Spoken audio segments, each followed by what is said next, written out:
Alright everybody, we are going to be getting started in just a minute. I need to do my typical thing of just making sure all of my drinks are good, and then we'll be getting started. Also, congratulations over on Twitch for getting first Plague, and Bob for getting second.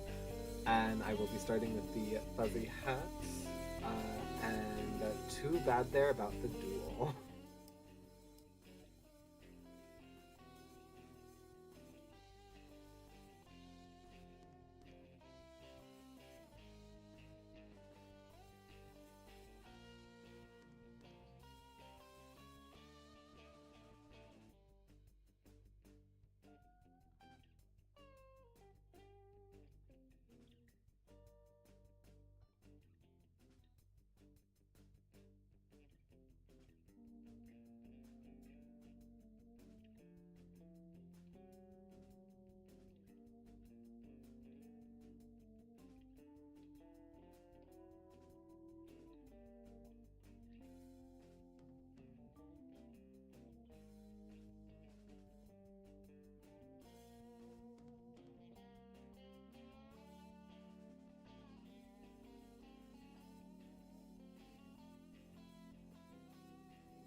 Alright, I dare say that's about enough waiting. Um, let's go ahead and move the screen over to just chatting. Hello, everybody. Alright, and we need this monstrosity, which I will not be wearing for the entire stream like I did on Monday, and nobody bothered to tell me. So, yeah. Wait forever! Let me pull back up chat to make sure I didn't miss anything. Fuzzy hat. Nobody.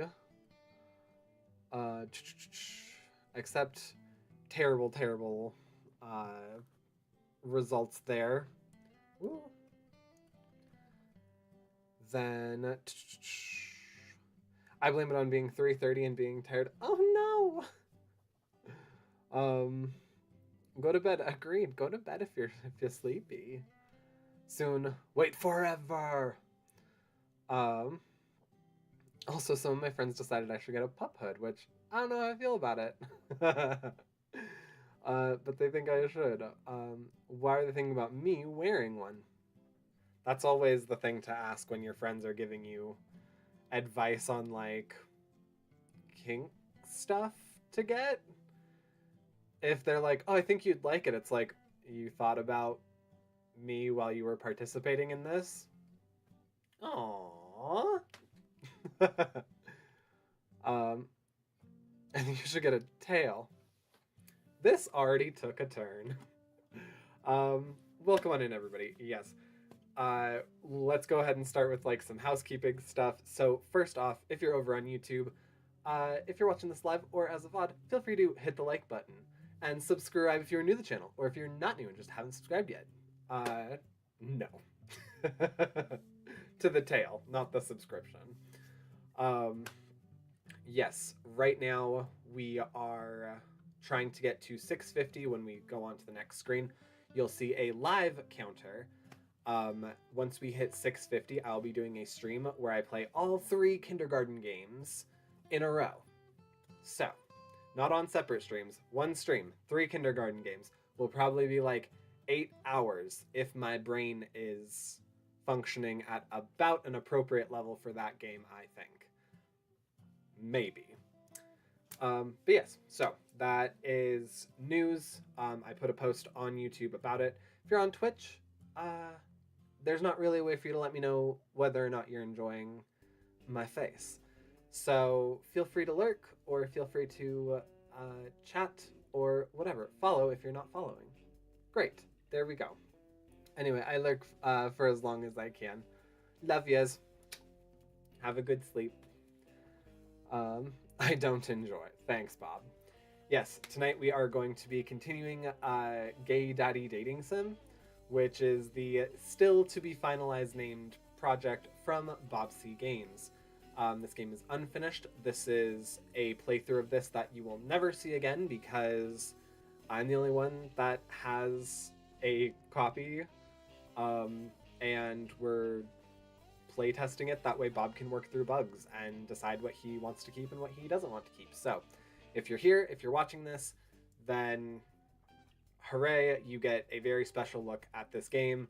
Like I said, that will never be played this way ever, ever, ever again. So I assume you'll finish tonight.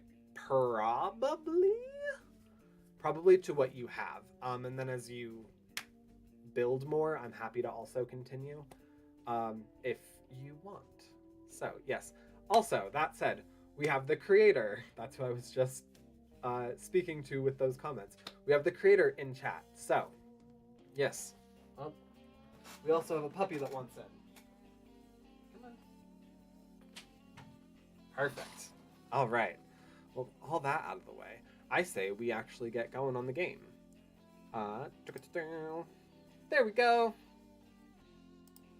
Yes, and this, if you're on the horizontal, is what I was talking about with the live counter. Once this number gets to this number, all 3 kindergarten games in a row. If you're on the vertical, then it's these numbers. Also, if you're on vertical and you prefer horizontal, I have both. Also, if you're horizontal and prefer vertical, this isn't exactly the game for it, but I have both if you want to torture yourself. So, to each their own. How does the music sound compared to my voice? Because this music also is not actually in the game. I just have a running soundtrack from BobCGames that I'm playing on a loop underneath it. So if it is combating my voice, or if you can barely hear it, oh my goodness. It will not be difficult to combat my voice, apparently. Wow.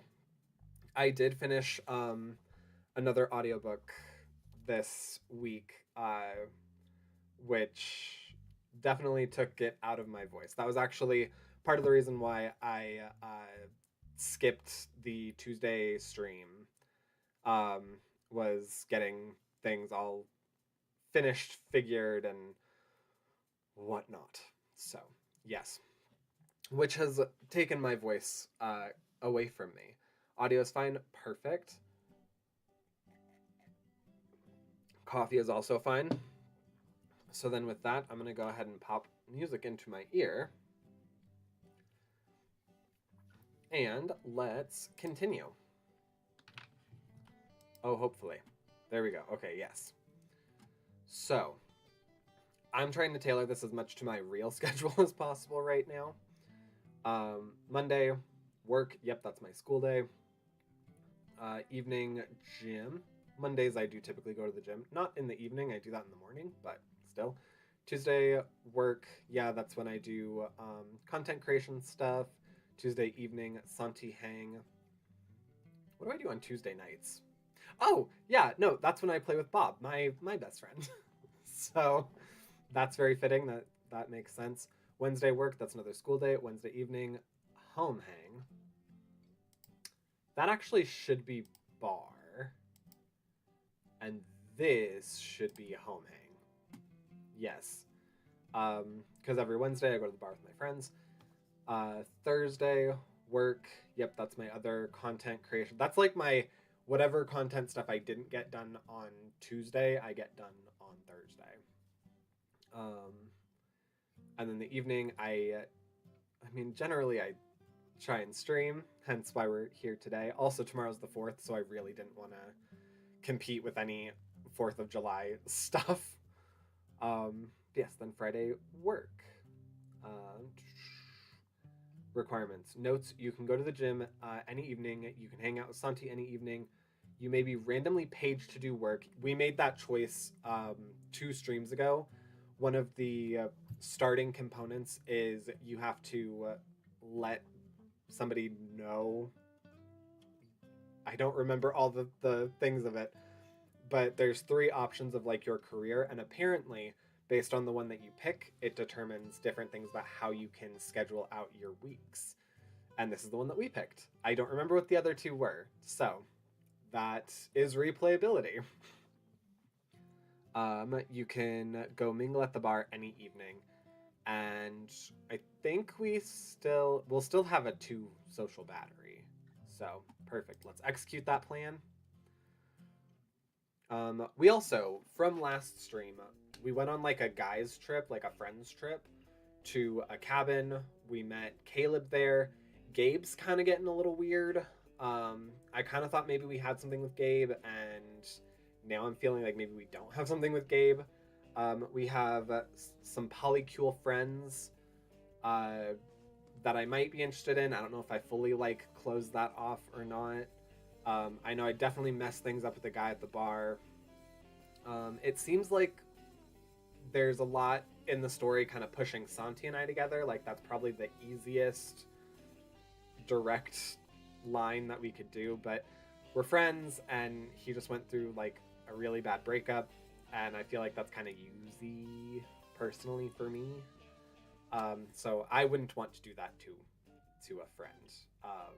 I would definitely feel like a rebound if I did that. So I think that gets us caught up to where we are in the game right now.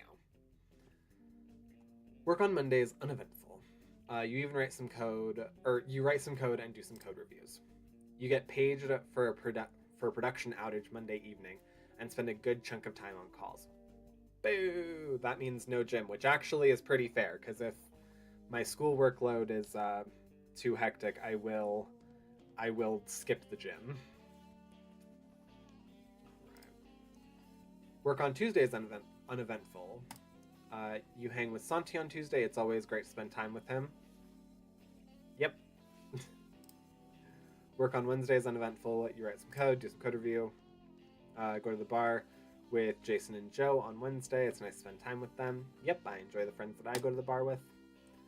Work on Thursdays, uneventful. You have some quiet time at home on Thursday.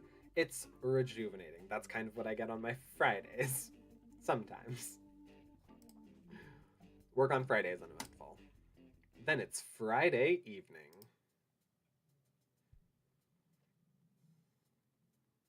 Oh, yeah, I know that this is clearly a placeholder. I'm gonna throw out, though, for the placeholder, you could have picked anywhere. You could have picked James' apartment. You could have picked Nick's apartment. Like, just saying. I was going through some like artwork that I have from old thumbnails, and you picked the dorm. Was a choice. I picked dorm because it was home from YAGS. Okay, that makes sense. It makes sense on like how it would look on your end. Santi, oh, I didn't tell you. My manager told me I should be taking more time off. She's not wrong. Actually, I should probably do the same. She was all like, Santi, you haven't taken PTO all year. Are you sure you don't need some time off from everything going on in your life? Haha, yeah, you're even worse than I am at PTO, man. I guess it could be nice to have some free days. Maybe we should both encourage each other to take more time off. Yes. Yes, I feel as though I should be encouraging my best friend to take more time off. Yes, I will definitely be texting him to tell him to take more time off.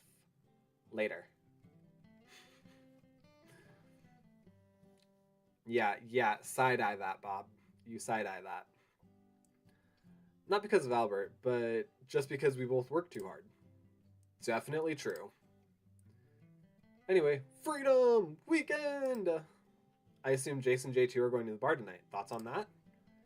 It'd be fun, but also, we drank a lot last weekend, so not sure if it's a great idea. That's cute. Your phone dings with a text message from a different source. You tap over to it, a group message with Gabe, Jason, Joe, Santi, and a number you assume belongs to Caleb. Oh, I love group chats where I don't save everybody's number. I have recently had to rectify one of those because it got very confusing. And other reasons. I'm not going to disclose that on the internet quite yet. um, hey, Cal and I were talking today, and he wanted to thank everyone for last weekend by hosting a chill evening at his place. Oh, okay. Also, he didn't have your numbers before, and this seems easier. Sound off with who you are. Yep, did that. Santi messages you in your solo text chain. How much of this do you think is Gabe strong arming Caleb into hosting us? Yep. That said, I'm going. I'm going to a friend's house on Sunday. Ha ha ha ha. The group message dings again. Thank you for the introduction, Gabe. Don't let me impose on any plans that any of you might have for the evening, of course. I realize this is extremely late notice. This is Santi, I'm in. This is Jason. Dean's actually visiting this weekend. Would it be okay to bring him along? That's fine. Thank you for asking. You figure there's enough social gravity at this point that it'd be weird to sit it out. Not that it wouldn't be a nice time. Patrick here. Sounds good to me. Wow, that was weird saying my name for whatever reason. I don't know why I wasn't expecting to see my name. What is this character's, like, canon name, by the way? And thank you. I'll let Dean know who, I'll let Dean know, thanks. Alex. I've had so many freaking Alexes in my life recently, so that tracks. Yeah, thanks for the offer, man. And by process of elimination, this is Joe. Or J2, I guess. Should we bring anything? Chips, snacks, drinks? That's what I'm bringing. We literally just went to the store because it will be packed being 4th of July weekend. And I was like, nope, I'm getting drinks for this party before everything goes crazy. Please don't bring anything, but let me know about any dietary restrictions. I have more than enough here, and I'll order some food for everyone, so you don't have to eat beforehand. Come by anytime after 6:30. Bob, have you been reading my text messages? Not that these are, like, wholly original texts, but, you know. Caleb shares the address, and Santi texts you directly again. I wonder what Caleb's place is like. I don't know. This address is one of those super luxury waterfront places downtown. I'm really curious now. Anyway, I can pick you up, or do you want to pick me up? Wow. Hello, the atrium. The drive over is fine, and you enter the impressive-looking building together. As directed, the two of you walk into the lobby and give the apartment number to a curt-looking receptionist who nods and points toward an elevator. Penthouse, right? You shrug. Apparently. The elevator seems to be waiting for you already, and you take it up. The elevator seems to open right into Caleb's place. A large living and dining area greet you as you step out, and floor-to-ceiling windows at the end of the room show a breathtaking view of the city skyline. Okay, I can see why you chose this. Santi whistles at the sight, clearly impressed. You seem to have beaten Jason, Joe, and Dean there. Gabe and Caleb are standing in the dining area with glasses of amber liquid that you'd guess is whiskey. Patrick, Santi. He gestures La, la, la, la, la. I'm gonna grab some water because my misophonia is going off and I can hear my own mouth noises.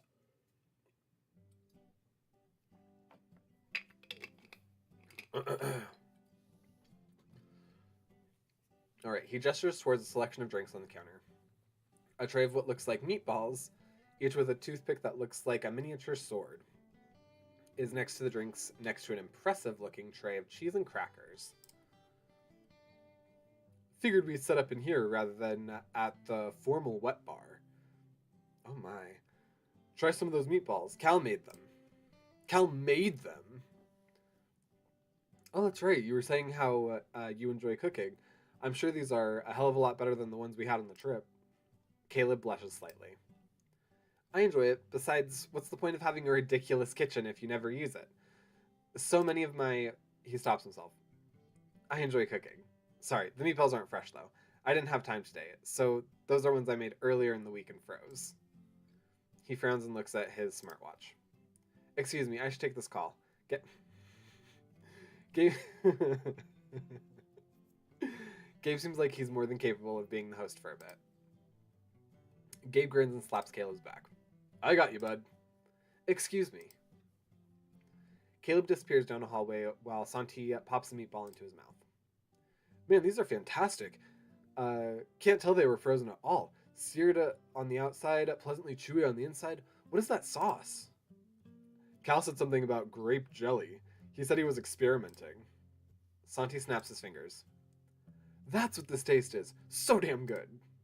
He pops another one before turning to the liquor. I don't see OJ. Cranberry vodka, Patrick? Yeah. Oh, I'm sure there's orange juice in the fridge. That's fine, thanks, Santi. No, please, get me the orange juice and something else. Get me something else that isn't just cranberry vodka. He pours you a drink with Belvedere, which you idly remember is a premium brand. Ooh. And grabs an IPA for himself. So if you're hosting, Gabe, give us the grand tour. Orange juice and tomato juice. No. No. No. No. This is the dining hall. It's where you dine. I never would have guessed. Honestly, I've only been here a couple times before. It's a freaking gorgeous place, though. It's nice, but it feels a bit over the top. It does, doesn't it? Caleb walks back into the room and Santi immediately looks guilty. Shit, I didn't mean to... Don't worry about it, you're not wrong. I can't decide if it'd be better or worse to get a less ostentatious place. Because... because this would just sit empty most of the time if I did. Okay. Sure. Sure. Is this one of your family's real estate investments? Yeah, that was what I was kind of getting at. I'm like, what do you mean? Like, you can't just get rid of the place? Like, liquidate it? Caleb nods.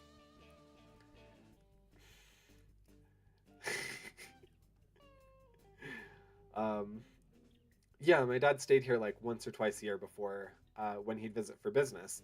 When I took this job, it seemed easier to just move in here. In any case, that was the restaurant on the phone. They're having some trouble tonight, so I thought it might be better to cancel and just order some pizza. Heck yeah, you can't go wrong with pizza.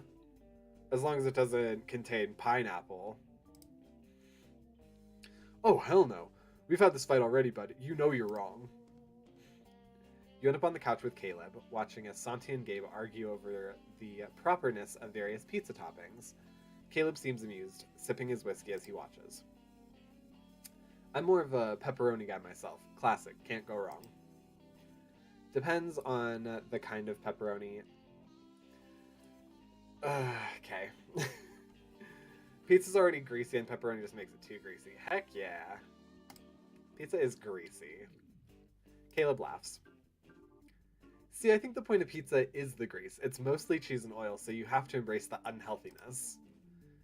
People put veggie toppings on and pretend it's healthy, but carbs and cheese in those amounts are never going to be healthy, and that's what makes pizza great. He pulls out his phone.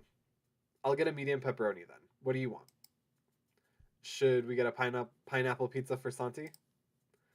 You laugh and the sound of the elevator door opening catches your attention before you can respond.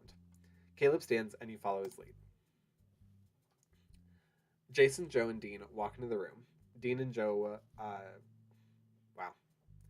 I swear I can read. I do it for a living. Jason, Joe, and Dean walk into the room. Dean and Joe look around, clearly impressed. Sorry we're late. It's Dean's fault. Dean seemed to snap to attention at the mention of his name and grins. I take full responsibility for the delay. Great to see you again, Patrick, and Gabe, and Santi. It's been a while. Santi accepts accepts Dean's offered hug. Wow, why is this so hard? Good to see you again, man. Do I want details? Joe blushes. No, you definitely don't. Santi pats Dean's back before they pull apart. No, I definitely want details. Jason laughs as Joe blushes harder and Dean grins, seemingly in approval. I haven't seen a thirsty Santi in years. It's a good look on you. Hug Dean, shake Dean's hand. Sorry we keep missing you, Dean. I think we're somewhat close. Also, no one said anything. I'm getting rid of that. I think we're generally close enough that a hug would be fine. I'm a hugger, so I hug people literally on like the second close interaction that I have with them, even if it's the same like event. So he returns the hug, gently kissing your cheek as well. And this is our host, Caleb. Very nice to meet you, Caleb. Jason's told me a lot about you. They shake hands, and Gabe pulls Jason in the direction of the drinks. You take a seat in the living room with Dean, Joe, Caleb, and Santi. Very nice place, Caleb. Thank you. It's my dad's, actually. I just live here.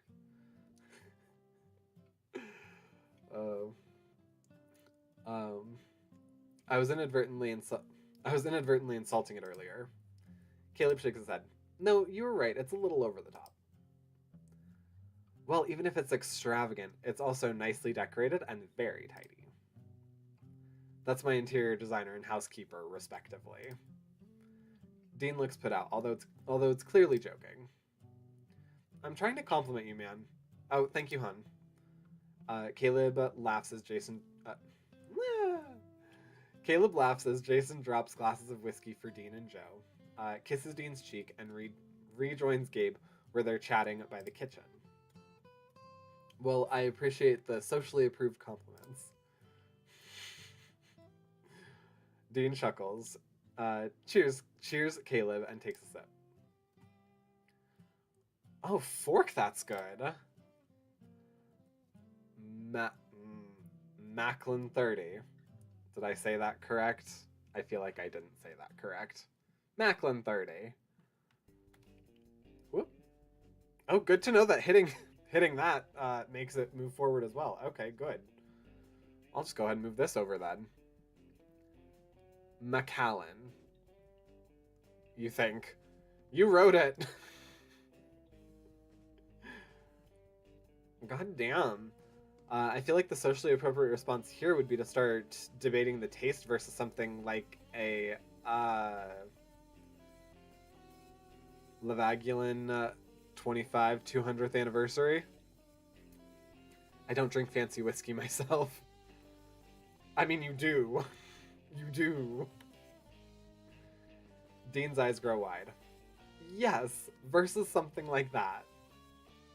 Caleb sets down his glass and stands. We can have that debate. I'll grab a Hibiki 30. Sure, a Hibiki 30 too. And we can break out some older Irish whiskeys later. I'm dreaming. Pinch me, babe. I'm dreaming. Caleb laughs as Joe starts playfully pinching Dean's arm. The evening ends up being an extremely pleasant one, and the pizza is delicious. You end up sitting with Caleb and Jason hours later, watching Dean and Gabe arm wrestle while Joe and Santi cheer them on. By the way, just so you know, I'm not upset with either J2 or Dean. We just had a talk recently, and I'm giving them more time together. Very good, very nice. Also, Bob, quit. Quit eavesdropping on my conversations. You had been curious, although you weren't going to ask. Actually, they were going to go out tonight on their own, except Joe insisted he wanted to come here and insisted I should come along, so here we are. Well, I apologize if this is if this impromptu gathering ruined your plans. Yeah, you look around the corner there. Nah, this is just funny for reasons I'll tell you off stream because it's longer. Jason chuckles. Uh, no, don't be. Joe already felt a bit weird going on a solo date with Dean, even though they've done that before many times. He preferred this tonight, really. It's important in a polycule, just throwing it out there for anybody. Um, if you're in a polycule, like, have solo date times. Um, if you're in like a triad or quad or whatever, where like all parties are dating each other, like you still need those solo interactions. And then if you're in a polycule where like you have separate entities outside of like your primary relationship, you need to have that time too. So it's healthy, it's important. Just in the same way that like if you go out with friends, you don't always need your partner or partners to go out with your friends with you. Like, same thing there. Well, then I'm glad I could accommodate. Jason seems to be thinking. It's hard to believe it'll be 4 years soon. I can't imagine our lives without Dean now. And a bit over 4 years ago, we didn't even know who he was. I probably should start thinking about an anniversary present. The fourth anniversary is typically fruit or flowers, or appliances. Or if you prefer jewelry, blue topaz. Although Dean doesn't seem like much of a jewelry person. Jason laughs. He isn't, but that would have been a good idea for Joe. I'm not sure if gifting Dean something like a fridge would be a good idea, but fruit and flowers seem perfectly reasonable. Thanks for the suggestions. You're quite welcome. Also, thank you again for being such a gracious host. Are you sure we can't at least pay for the pizza? I feel like Dean's been drinking his way through your whiskey collection. Caleb chuckles. It's more than fine. I should actually apologize for serving carbs and cheese with more carbs and cheese. If I'd known that the restaurant would fall through, I would have had crudité instead. And with respect to drinks, what's the point of whiskey if not to share with friends? Fair. Very fair. It feels counterproductive to buy a nice bottle and keep it on display forever. Also, yes. Also, in case you've stumbled upon the wine collection and want to object to my statement, that is my dad's fault. I did, and I wasn't going to ask. I was saying before, I believe before you arrived, Jason, that I wasn't sure whether I should just get a place that's a little less showy. But my dad had this place long before I decided to move here, and it felt like a waste to buy a separate condo or a separate house. If you have the money, why not get a place you actually like? If you have the money, why not flaunt it? You're right, it would be wasteful. If you have the money, why not get a place that you actually like? I have mixed opinions about this because there's part of me that's like, if you are concerned about the ostentatiousness of this, like, eh. Right now it's difficult for anybody to get a house, so like you just buying yourself another house contributes to being part of the problem with what's going on in society right now. But sure, because this is how I feel like I would react to someone that I like. Buy a place that you're comfortable with. Caleb shrugs. It'd feel wasteful because we have to keep paying for the electricity and everything here. Also, the housekeeper, maintenance, the building fee. Yeah, so it's like, why have something that you aren't using that you just are paying for that has no purpose? Crazy, right? If it was a new city and I could find my own housing, I absolutely would have gotten something more suited to me. It's just a harder decision here. Well, for what it's worth, I think you're making a very sensible one. I hope no one's giving you trouble for it at work. Honestly, that's not the part people have taken issue with. Although you get the occasional person trying to cozy up to you for the benefits. Actually, I was worried at first that Gabe was trying to take advantage of me. He shakes his head. I'm thankful for him, and not only because it allowed me to meet all of you. Actually, Patrick, I was wondering if you wanted to come over and make meatballs sometime. I was remembering your comment at the cabin while I was making this batch. That sounds fun. I'm not sure I'm up for that much work for something to eat. That sounds like fun. I would not turn that down.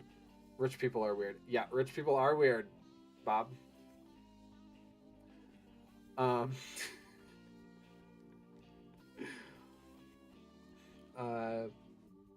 I had some time tomorrow, if that works for you. I didn't have any plans for the weekend yet. I'd love that. Thank you. He nods. Great. I'll send you a text now that I have your number.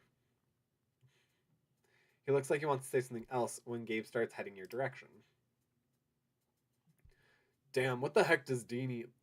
What the heck does Dean eat, Jay? I even asked for best 2 out of 3. Jason chuckles. I think liquor gives him strength sometimes, or maybe in this case, the liquor is hurting you more than it's hurting him. Gabe seems to think for a moment. Yeah, sure, that makes sense. This is damn good whiskey, though, Cal. Caleb raises his glass in Gabe's direction. Glad you're enjoying it. I'll call you a cab when you're ready to leave. I can have a driver drop off your car tomorrow for you. Actually, it seems like we should go before we all overstay our welcome. Please, don't feel like you have to rush out on my account. And as Dean would say, that's the socially expected response. He finishes his drink and stands, and Caleb stands with him. Thank you again for a lovely evening, Caleb. We should host everyone sometime at our place. It's been a while since we've done a big gay gathering. I guess gays and friends in this case. As long as you don't mind dogs. I don't. I'm more of a cat person myself, but I enjoy spending time with dogs. Thank you for the potential offer. Interesting. Gabe snaps his fingers. Oh, right. Where's Estelle? Did she come out? I haven't seen her tonight. I assume she's in her usual spot under the bed. Jason chuckles. I'm going to assume that's your cat, as opposed to a secret woman you're hiding from us. She is a pretty gorgeous lady. But you're correct, she's also a cat. Jason nods. Well, I'm gonna go grab Dean and Joe. Have a good night, everyone. Should I call you a cab, Gabe? You figure it's probably time to grab Santi and head home yourself. You go to bed that night with a smile on your face. Saturday.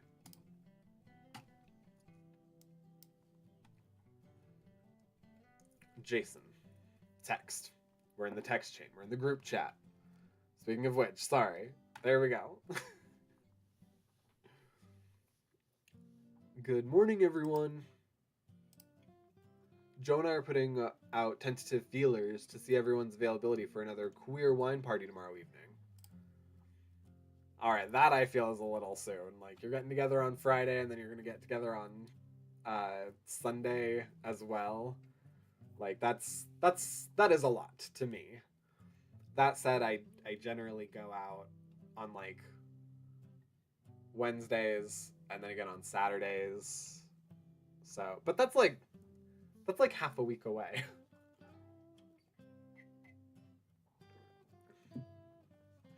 That's a lot. Uh-huh. Okay, so close together. Like, going out twice a week is nothing. But that close together. Figured it was a good opportunity since Dean's in town. Heck yeah, it's been a while. I've got Robbie that night, so I'm out, but not the right kind of out for a queer party anyway, I guess. Wink. Eyebrows, eyebrows, eyebrows. That was bad, Gabe. I appreciate the invite. I should be able to attend. Caleb, you're cute with how, like, proper you're being.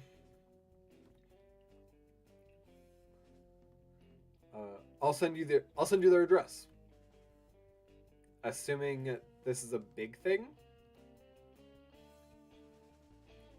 Yeah, but wanted to make sure enough of you were interested before we started extending the invitation out to a wider group. Fair. I like that I have a friend group where I am one of these people before the invitation goes out to more people. I haven't seen a bunch of the more extended group in a while. That sounds fun. Sure, that sounds good. Your phone dings another message, directly from Caleb. Apologies again for the short notice, but I wanted to see if you'd be interested in making meatballs tonight. That works for me. It's not short notice. All right, coming off at the hour mark.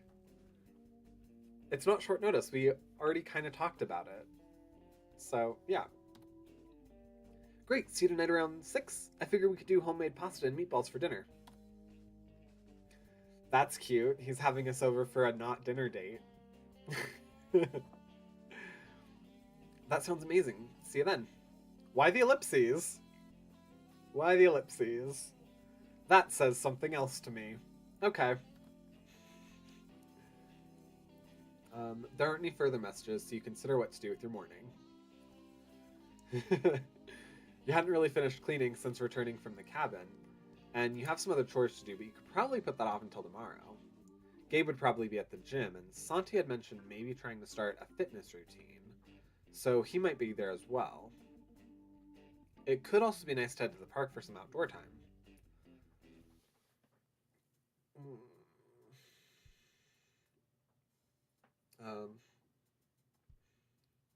I don't think you're going to have enough affection with him to trigger it being an actual date. But yes, it could be an actual date. Okay, fair enough. Good to know that's an option, and that we have technically encountered or would on some path encounter enough affection points to trigger that for him. I want to see who's at the park. I want to see if there's any other avenues that can be opened up to us. I'm kind of feeling Caleb, but I want to have other options open. Wow, this says a lot about me right now. Interesting. The park is busy, and you're only a little surprised when you spot familiar faces at the dog park. Oh my god, I totally forgot that there are friends that have dogs. Yep. Jason waves at you as you approach. Good morning. No, Dean? Joe laughs. I swear we've angered the gods or something, because as soon as we sent the invite around to everyone, Dean got a call from Chloe and headed out to meet her. She was having some personal issues and needed him. He's a good dad. Oh, he's a good dad. He really is. We thought we should rescind the invite or reschedule, but Dean insisted he'd drive back tomorrow afternoon for the party. Stop reading my texts, Bob. Even though you're going to be, even though that's going to be a lot of driving. So the party's still on, if you were wondering. Oops, I need the park scene transition. Yep, right now they're technically at my house. Oh. Okay, so the party is still on, and we're just rescheduling to include someone else later. Adding on, not rescheduling, we're adding on. Clipper comes bounding up to you. Sit. He does, looking between you and Joe expectantly. Joe shrugs. I forgot the treats today. You swear Clipper looks put out by the admission, but remains obediently seated. Jason bends down and gives him scritches. I have his ball, at least. Clipper immediately gets excited at the mention of ball, excitedly running after it when Jason throws it. Bailey seems to regard the three of you from his place lying in the shade of a tree, yawns, and trots over to the three of you. Come on, Bailey, let's jog. You spend the morning with Joe, Jason, and the dogs, and head back to your apartment for lunch afterwards. After lunch, you consider your afternoon. I'm also meeting Caleb tonight. Have a quiet afternoon and go to the cafe. Go to the cafe. I would like coffee. Wow. Huh. You have a nice quiet afternoon at the cat cafe with a book, although you don't run into anyone you know. We aren't meeting any cute cat daddies. You happen to look at the clock around 5:30 and realize you should head to Caleb's. Caleb already has all the ingredients laid on the counter in his massive kitchen, and he laughs at your reaction. Whoop. Okay. He laughs at your reaction when he starts soaking a loaf of fancy-looking French bread in milk, saying it gives the meatballs a better texture. You grind some steak and pork chops in a meat grinder while he chops onions and garlic, wearing a pair of goggles that makes him look silly but apparently works wonders for crying, and mixes everything together in a bowl with the bread, eggs, spices, herbs, cheese, and the onions and garlic. It's by far the most work you've ever put into meatballs, but the smell when you sear them in a pan is heavenly. As you turn them to ensure they sear evenly, Caleb seems to be deep in thought, and you don't want to interrupt him. Oh, no. This is something that is becoming a thing with like my friends, is that we actively are interrupting people when we notice they're deep in thought. We want to be a part of it. Sorry, I just need to say something, and I apologize if it comes off strangely or suddenly. I've been thinking over the evening at the cabin, and particularly when we played Truth or Dare. Bob, I realize I also need to talk to you about that. When you asked me whether I'd be interested in dating you, I know it was probably just part of the game, but I feel I should say that I value your friendship, but I'm interested in dating you.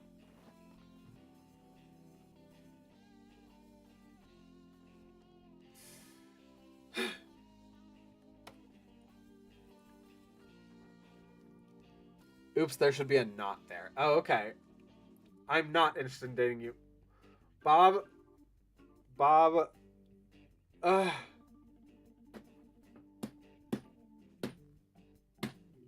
Okay. You hadn't necessarily been expecting to hear otherwise, but the statement still hurts for some reason. Ugh. Yeah, it's difficult when you expect that someone is not into you in that way, and then it's confirmed. I guess I really was interested in some way. You shake the thoughts away, not wanting to make Caleb feel guilty about anything. It was just part of the game, but thanks for the clarification. Ugh. All right, I'm gonna do a side story right now, just for funsies. So I am interested in this person, um, and we were doing an exercise the other day where someone had to come in, say, I'm feeling blank because blank, and then the other person had to not fix the problem and just exacerbate it, so it could turn into like an exercise, huh? Someone had to come in. Um, but yes, they had to not fix the problem, so it ended up being either like a hype session or a just into like this thing. And I was the first person to go, like as the hype person, which meant that I would be the last person to go as like the person coming in and making a statement. And I noticed that this guy that I'm into, he intentionally was like letting everybody else, I think intentionally, letting everyone else go ahead of him until it was like the last one. Hey, Omar. Until it was like the last one. Uh, and brain. Uh, yes. So, one of my close friends, and this guy, like, were doing their scene. Oh my god, their scene was so brilliant. It was incredibly powerful. Um, like, our instructor had to, like, when she called scene for it, she had to pause everything and was like, that was a lot of feelings. Like, in this space, I think we actually need to talk about that. So I ended up not getting to do my scene with this guy, which is unfortunate because when I noticed that he was intentionally like not going because he's pretty quick to like jump up, I was thinking about what I wanted mine to be, and I wanted to enter the scene saying, I feel insecure because I don't know how you feel about me. So, yeah. And this is reminding me of that. Because, like, oh yeah, me doing the whole, like, would you date me? That was just part of the Truth or Dare game. And very much the same, where it was like, if it were to be asked, I would have just been like, oh no, I was just playing in the scene. Like, that was a good one that would be a conversation and it wouldn't have like a lot of dull. Um, but yes, unfortunately, I wasn't able to ask him. Although I did text him and I was like, hey, I acknowledge that we didn't get to have our scene together. Maybe next time. So I'm not gonna focus because I will be playing my Steam Deck and talk. Totally get that. No, by all means. We always appreciate lurkers here. It's great. But yes, so Bob, thank you for inserting another another thing from my life differently into your games. He nods. Oh, you should turn the meatballs again. The tension's gone, and while you finish searing the meatballs, Caleb quickly throws ingredients into a food processor to make sauce and puts some water on for the pasta. I will say, also, just heading back to my story, I also assume this person is straight, mostly, and that they don't have interest in me, but, so I'm seeing a lot of parallels here. It isn't long before the meatballs are simmering into a bubbling sauce and the water's heating up. Caleb looks over everything, satisfied. How about a drink while we wait for the water? I can make a screwdriver. Yes, yes, yes. They're just a little bi-curious. Well, I don't know. I think they could just play along very well when I'm flirting with them, because I have another friend who is the same way. Granted, like, when we first started interacting, me and this other friend, I, like, straight out was like, hey, I'm feeling this. Is this a thing you're interested in? He was like, no, I'm straight, but thank you, I'm flattered. I was like, okay, great, and we're great friends now. But yes, but he will, like, play with me and flirt with me and whatever. Or, accept my flirting and whatever. So I feel like this other guy could just be kind of mimicking and mirroring that. So I don't know, but that's something that I'm contending with. You carry your drinks to the dining room and sit at a small table by the window. Caleb looks like Caleb looks like he's about to say something else when a meow catches your attention, and you look down to see a small black cat looking expectantly at the two of you. Wow, really? Bob, I can't imagine where this inspiration came from. Hi, buddy. Yeah. Oh. A little bit curious. Bro, when do you want to play Steam together? Play what on Steam? Hi, Draco. I think black cats are my favorite. Oh, they're my favorite.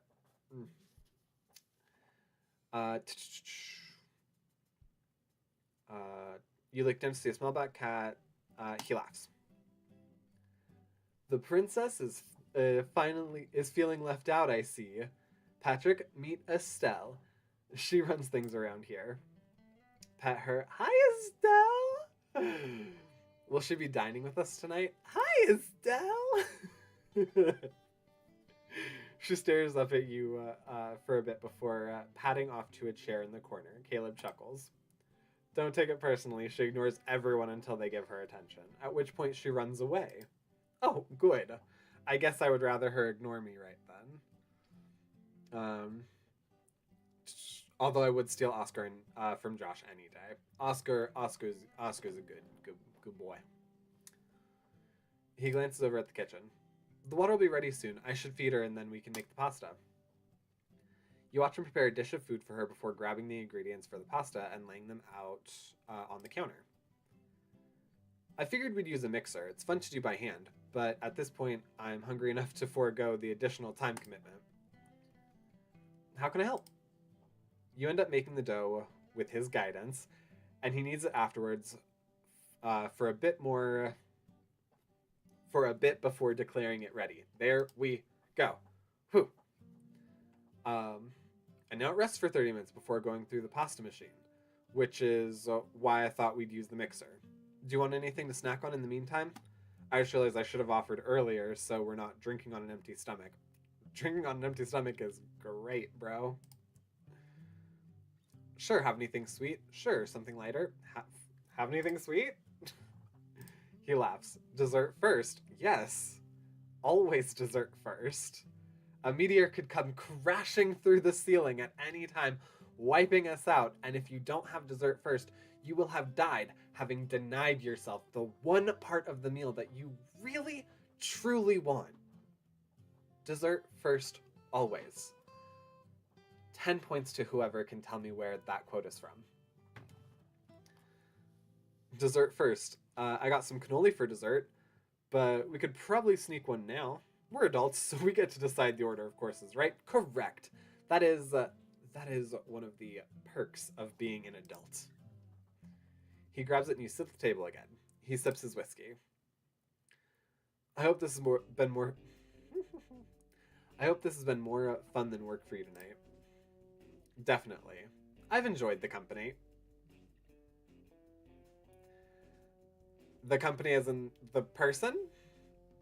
Worth doing once at least. Definitely. He looks relieved. I'm glad. I was wondering if I should have started with something a little simpler, but we'd specifically discussed meatballs at the cabin, and I hadn't wanted to suddenly switch it up. The conversation and the rest of the evening, including the meal, goes smoothly and enjoyably. You load the dishwasher with him afterwards, and he starts it before glancing at the clock. Well, I should call it an early night tonight. I have a conversation with my family early tomorrow morning. My dad's in Europe right now. Ooh, that is fun. I don't know, what online games do you have? That's a great question. Bob and I were actually discussing this. I don't actually have a lot of, like, multiplayer games. I'm a very, like, solo story type of guy.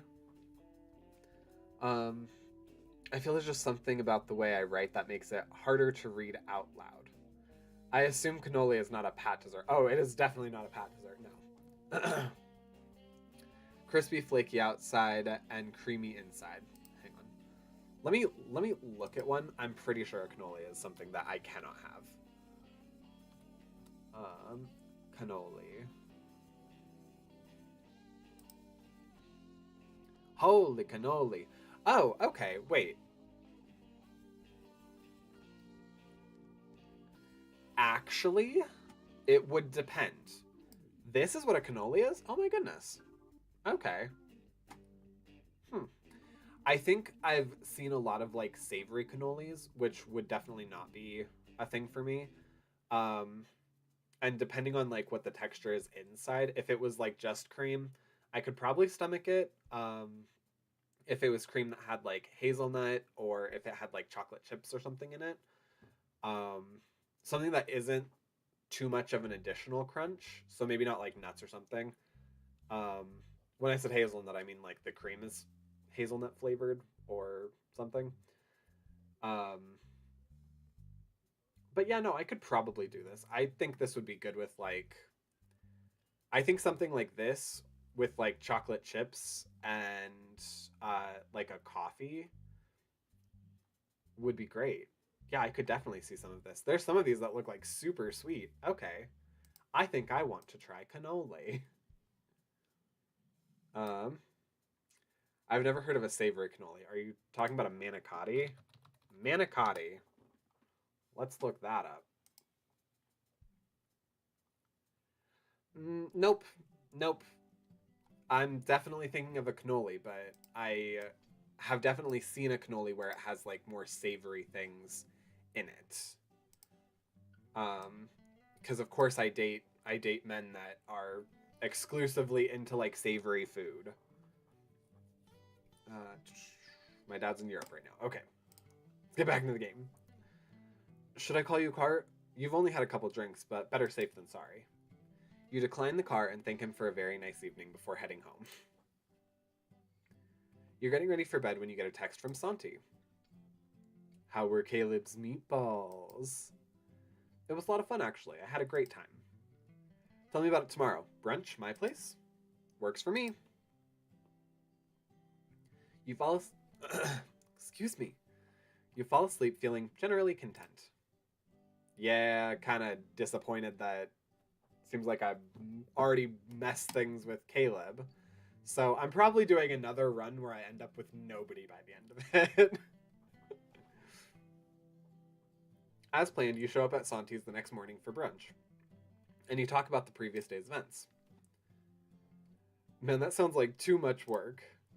I mean, sure, I love making me some complicated dishes with love, but meatballs seem like such a simple dish. I think we only had. I think we only think of them as simple because they can be mass produced and frozen. Okay, you've got a point there. Actually, that reminds me. Caleb invited me over to play some more madness. He extended the invite to you as well.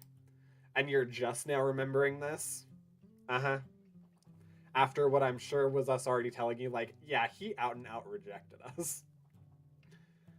Anyway, I was gonna go to the park. Gonna go to the park workout this afternoon. So maybe that means a morning vegging out on the couch, romance movie. I've been putting off chores and should probably take care of them. Boo, being an adult, but I get it, man. Maybe I'll see you this afternoon, and if not, then definitely tonight. You spent. Ow, bit my tongue. Ow. You spend the rest of the morning taking care of the necessary laundry and cleaning. You're trying to decide what to do with your afternoon when your phone dings. Hey, park workout this afternoon?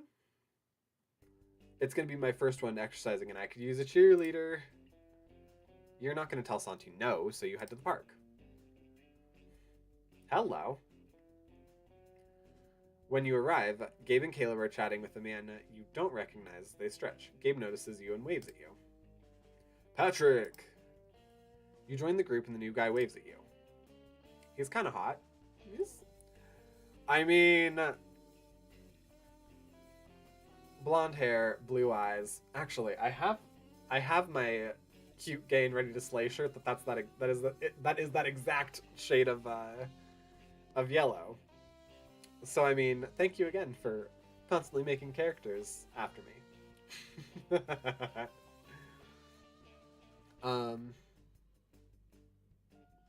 I wonder if I should make it so normal mode doesn't require you to select the person during truth or dare. On easy, you don't have to. I'm curious how much that affects it. Because if that... Okay, I'm curious if not selecting someone during truth or dare gets rid of them. Because if it like out and out gets rid of some of the people that you're gonna see most often in the game, then maybe not. Or maybe have it still be like opened up where there's options on keeping things open. Effectively on normal hard right now, you have to select a single person. And if you don't have enough affection with them, then you're definitely single. Okay, so you just told me that I am single. From at least everybody that we've met so far. Because Caleb rejected me. Cool. I finally finished the game Combat Master. It's free. Maybe we can play it together. Maybe. Combat Master. That sounds like a ha ha ha ha ha fighting game. Whereas on easy, it'll check each guy's affection in order and give you opportunities with each, regardless of your truth or dare choice. Hmm. Okay, I think I understand that. I think because most people would maybe would select normal, having a way where it doesn't, like I said, where it doesn't completely block off other people, um, might be easier. But also, I don't know like the length and brevity that you want of this game. Because if like we're at the halfway point or whatever, then yeah, having guys like get ticked off that early is beneficial. Um, yeah, he's kind of hot. Something about his smile, or maybe the way his blonde hair casually falls around his face, makes it hard for you to look away from him. Even though his t-shirt is a little baggy, you can still make out a well-defined chest through the fabric, in addition to his impressive arms. Yeah. Hendrik.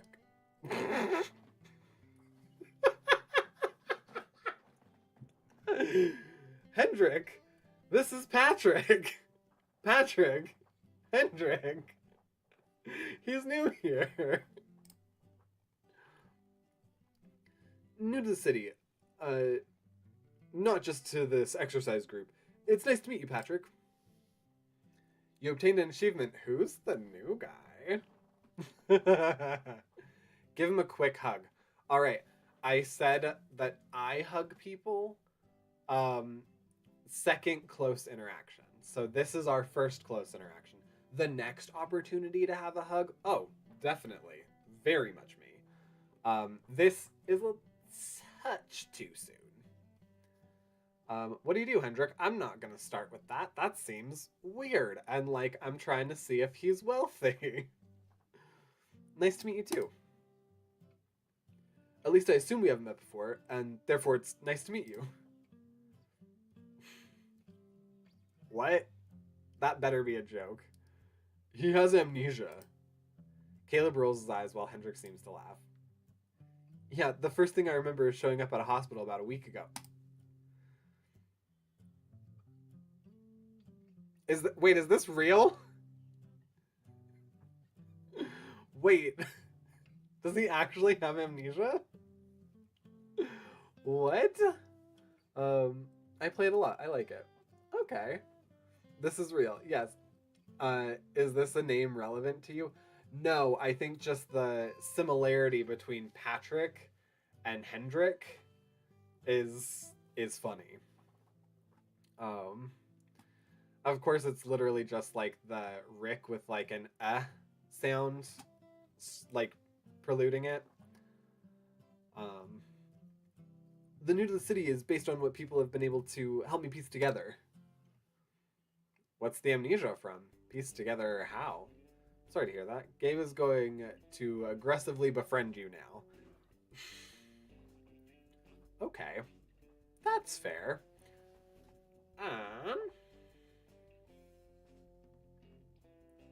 I want to know what the amnesia's from. I'm not going to say I'm sorry to hear that, because he could have had a terrible life before his amnesia. I don't know. There's nothing to do about it. Gabe's going to aggressively befriend you now. That is a funny statement. I'm going to ask the amnesia's from. He shrugs. No one knows. The doctor said there wasn't anything physically wrong with me. Bruno, or the psychologist at the hospital, said it could be generalized dissociative amnesia, but that's usually not as complete as mine seems to be. In any case, I'm just trying to live my life as if I'll never remember any of my past, and maybe it'll come back at some point. We'll help you remember. What are friends for? Hendrik smiles at that. Well, thank you, Gabe. Today was the first time I decided to go out and do something, so I guess I'm lucky I picked this event. I don't know anyone in the city, at least that I can remember. Sounds like you know Bruno. He says it matter-of-factly, but Hendrik laughs. I guess. I don't know if that counts, though. He's my doctor, not really my friend. It's not like we're gonna hang out outside of the hospital. I don't normally call my doctors by their first names, so it sounds like he's at least part of the way to friend. I feel like we're giving Hendrik a hard time. He's got a point. He's got a point. Hendrik laughs again and blushes slightly. Well, he shrugs. I don't have any memories of growing up, of course, but it feels like friends teasing someone for having a crush, which feels nice. It feels welcoming. That, sir. On the nose. You got it. Games. I swear I can speak. Gabe seems to stare at Hendrik for a second. You have a crush on your doctor? Hendrik blushes deeper. It'd be hard not to. He's kind of the classy, handsome type with those piercing blue eyes. Boy, you got some piercing blues yourself. You suddenly realize you're staring at Hendrik's own blue eyes. Yeah, no. And tear your gaze away before he notices. In addition to being really kind and good at his job, of course, I didn't mean to reduce him to his physical appearance. I bet he'd hate that. You're gay? Classic straight crush, you'll get over it. You're pretty attractive yourself.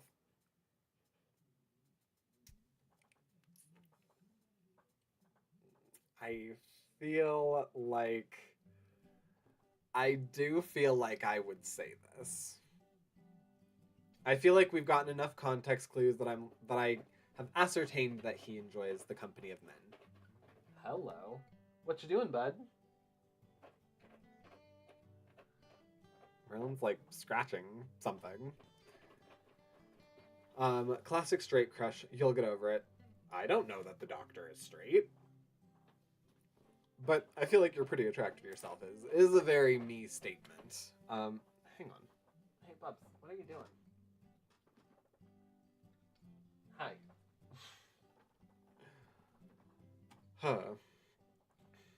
This is real, yes.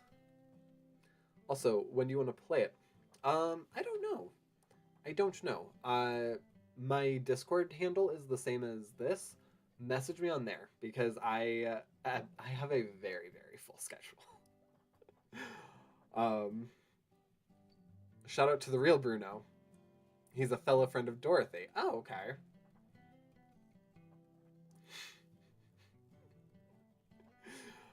In the game or the real the real Bruno? What? On that note, it just rained here, and when we were taking Merlin out, we saw a rainbow. So, I mean, Hendrik is a fellow friend of Dorothy. Oh, okay. Got it. Okay. I just know that he enjoys the company of men, so... Yes, Bob, we got the context clues. Friends from over the rainbow. Oh my god, no, you were talking about... You were, you were saying my story about the rainbow's gay. Oh. Bruno is a real doctor. Oh, okay. Perfect. On Steam. Okay. Yes, the rainbow is gay. Got it. Context clues. Oh, thank you. That's very nice of you to say. You're attractive as well, Patrick. Don't I know it? You'd expect Gabe to make a quip about whether Hendrik finds him attractive, but instead Gabe just frowns. I feel like I feel like Gabe's kind of dealing with something, and we're exacerbating it a little bit, unintentionally. You're gay? Hendrik looks slightly concerned. I guess I'm attracted to both men and women, so maybe more bisexual? Is that a problem? Gabe stares at him with an expression you can't read before grinning and shaking his head. Not at all. I was just going to say you should join Patrick in the gay club. But I guess that doesn't really fit. We need a bisexual club. You can start it. Anyway, if we're going to be friends, give me your phone number, Hen. Yes, here's the aggressively friending someone. Oh, right. Let me figure out what it is. I could have had this number all my life, but don't remember it right now. He pulls his phone from his pocket and fiddles with it for a second before Gabe grabs it from him. I'll just text myself. Patrick, you want in on this too? You nod. You definitely wouldn't mind seeing Hendrik again. Tell him if he's making you uncomfortable, Hendrik. Gabe kind of aggressively befriends people. Gabe sticks his tongue out at Caleb. Yeah, like you minded. Hendrik just looks pleased with the situation. By all means, and thank you, all of you. Santi appears with Robbie and Gabe as Gabe types on Hendrik's phone. Daddy, up! One moment, buddy. Daddy's busy for a second. He hands the phone back to Hendrik, pulls out his own phone, and types a bit more. Your and Hendrik's phone. Ding. Got it. Okay. And you can hear Caleb's buzz from his pocket. Oh my god.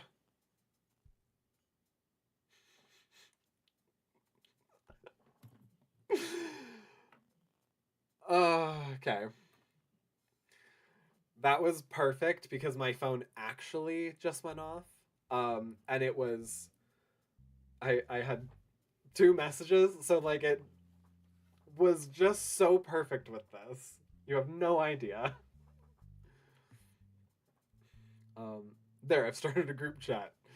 Just text him your name at some point so he knows which one's each of you. Hendrik looks. Sorry, I'm flustered now. Hendrik looks like he's going to say something else, but the instructor's voice booms out over the speakers, and he just mouths a "thank you" at you instead. The workout isn't too bad, although Gabe keeps having to stop to make sure Robbie is being appropriately entertained. It doesn't seem to be enough, though, because by the end, Gabe's had to disappear with a crying Robbie to get him to calm down. Yeah. He's a good dad, though. We'll say that. He is a good dad.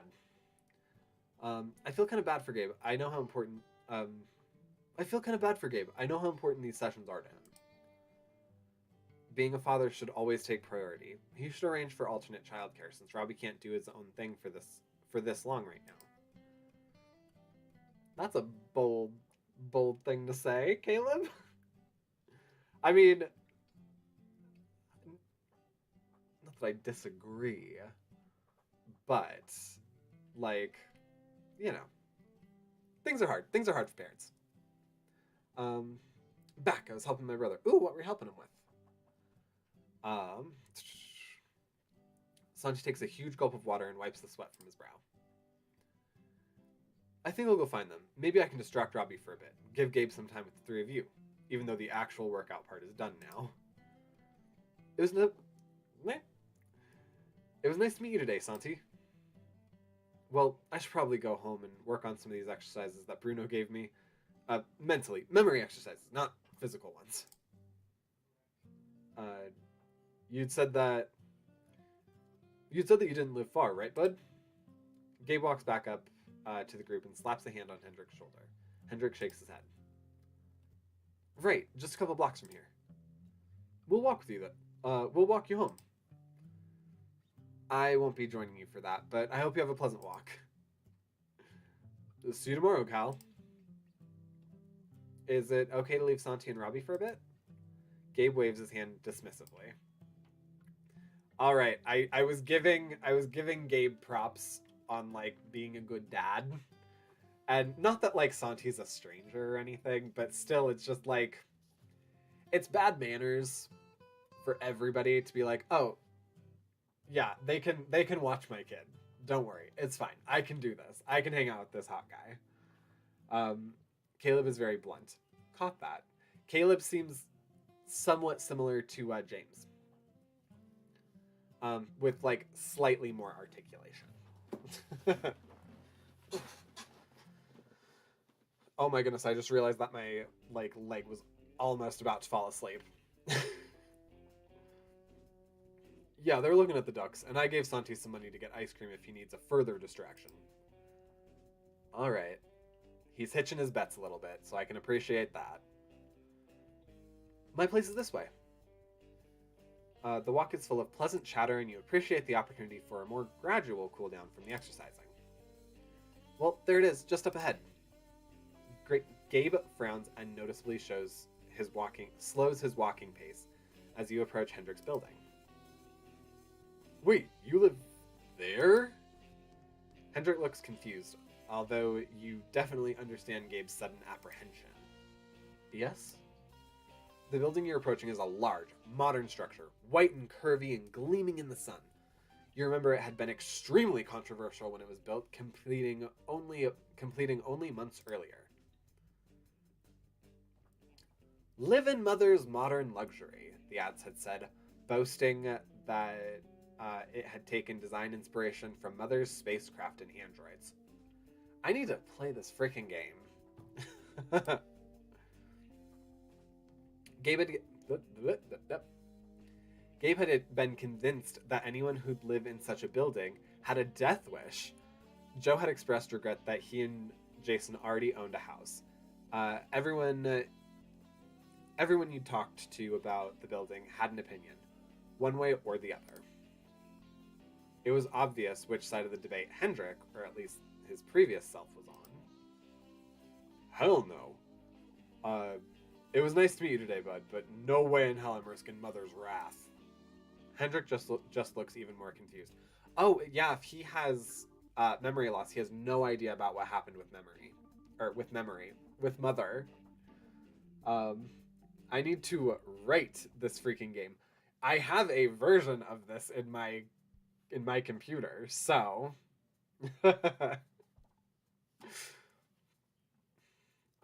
so you have at least a part of it written. I know that. Hendricks just looked even more confused. But my mom is dead. Why would she be upset about whatever you're worried about? Even if maybe she was so traumatic that my brain... Gabe shakes his head and looks at you. Does that have something to do with his memory loss? The event that happened with Mother? I'll explain it to the poor guy. You explain it to the poor guy. I'm out. Hope to see you next weekend. Hendrick looks utterly bewildered now, waves at Gabe as he walks back in the direction you'd come from.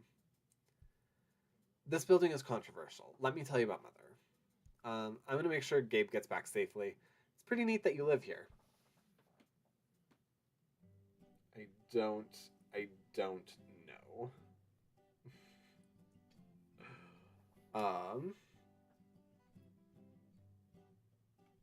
This building's controversial. Let me tell you about Mother. You give Hendrick as quick an overview as you can of Mother and androids, and the building's history. His confusion turns to understanding as you talk. Yeah. Needs a little time. Yeah, it didn't even occur to me that the androids were unusual, or that this building was unusual. Well, of course not. You got dumped into a world with no context, so everything is going to be normal. He seems to think for a moment. I should bring it up with Bruno. I wonder if it means something, or if it's a clue somehow about who I am. That's what I just said. It sounds like most people are more opinionated than that. He shrugs. I understand if you want to head back like Gabe. No hard feelings either way. I think I should head back. I'm not scared of a building. He smiles. You're welcome to see my place if you want. We're already getting offered to go inside? Oh my. What consoles do you have? I have a Steam Deck. That's my favorite. Also, I have a Nintendo Switch and a PS4. I actually don't have any right now. Technically, I have my boyfriend's old Nintendo Switch, but I don't play it because I don't understand it, which makes me seem and sound really old because I am really old. So, but yes, at this point, I am strictly like a PC player. Yes, I used to be into like Sony stuff when I had my PlayStation 2, but since I got rid of that, I really have had no interest in getting like another console that will be outdated and have games that will be outdated and yada yada. It just doesn't seem worth it to me. I got other stuff I gotta spend money on.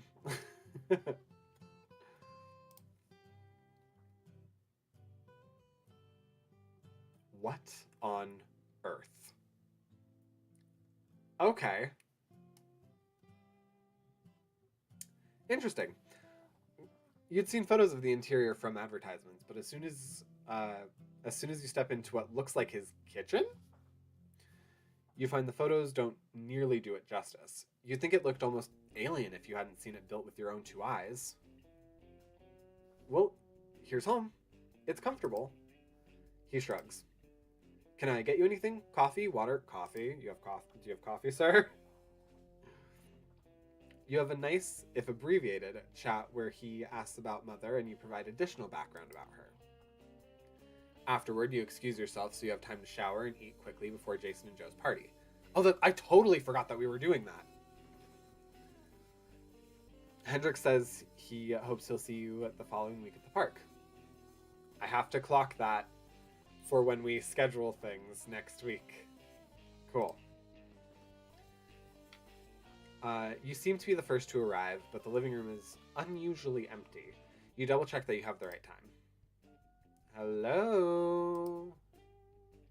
Joe appears. He looks extremely upset. Oh no. Oh, hi. Can you help finish setting up? Cheese in the fridge, crackers in the pantry, You can figure out where things are, I'm sure. Sorry. He disappears again before you can ask what's wrong. I take it something happened with Dean. I take it something bad happened with Dean. As requested, you start setting out the food and drinks. Santi arrives with a bottle of wine as you're putting wine glasses out on the table. Hey man, they're putting you to work already? I think they're busy with something?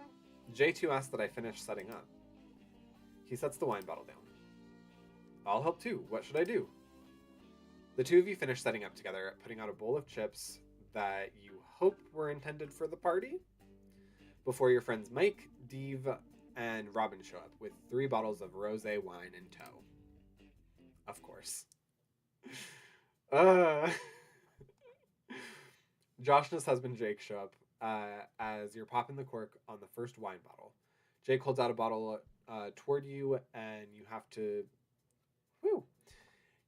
squint to read the label. Oh no. Pickle whiskey? Bob. For anybody that doesn't know, I have a friend. His name is Josh, and he loves pickles. Yes. So, follow him. Shameless plug. Josh But8. Josh makes a face and Jake chuckles. Oh my gosh. I just realized the names. Yes. Okay. I got that. Thank you for shouting out, Josh. Check out Josh But8. They're playing the Jackbox Survey Scramble. Yes, he definitely loves pickles. I love this. I love everything about this. I couldn't call him anything other than Jake, so that's fair. That's fair. They're making a new Xbox like a PC. How? Actually, my favorite is the Nintendo Switch. I am just not a fan. Like I said, I don't understand it. It's like just a touch above too sophisticated for me. Like I kind of was there with the DS, but not really. Like the Game Boy Advanced, that was my jam. It was just simple enough that I was like, oh, I can operate anything on this. And then it got more from there, and I'm like, nope, we're just clicking buttons again.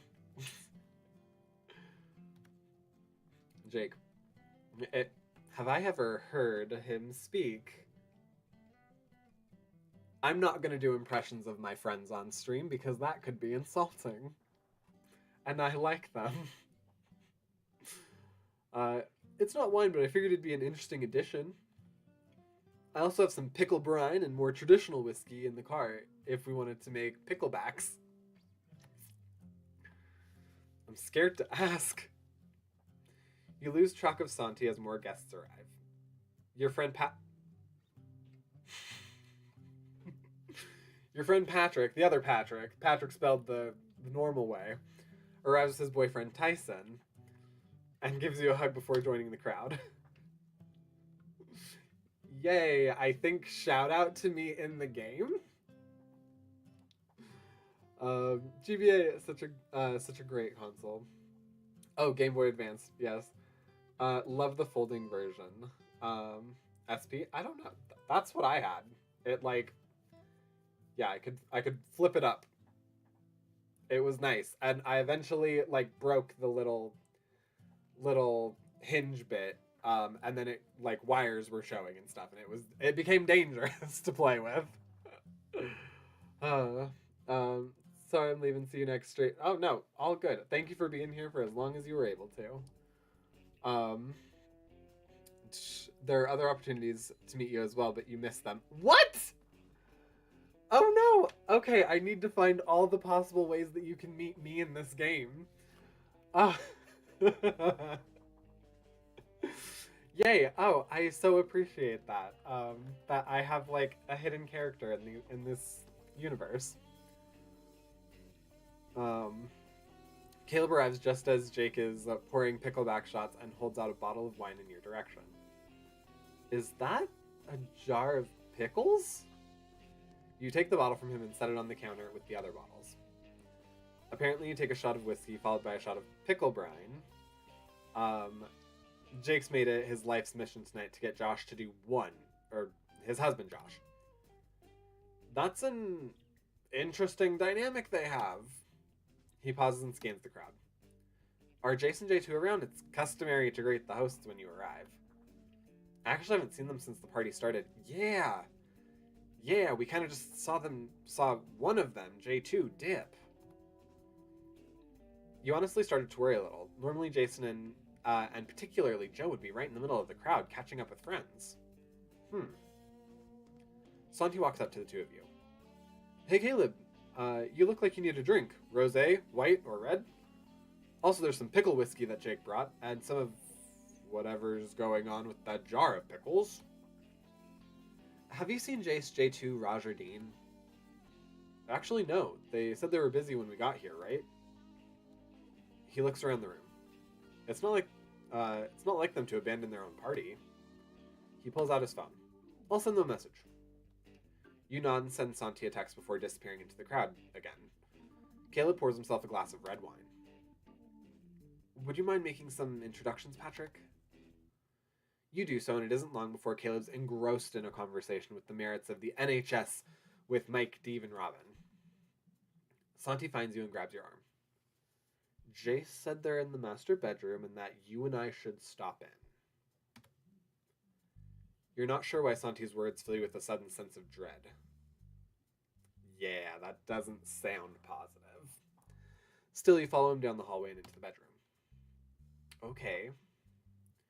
Jason and Raj are sitting on the bed while Joe seems to be sitting on the floor in the corner, his head buried in his hands. Okay. Ooh, uncomfy. Okay.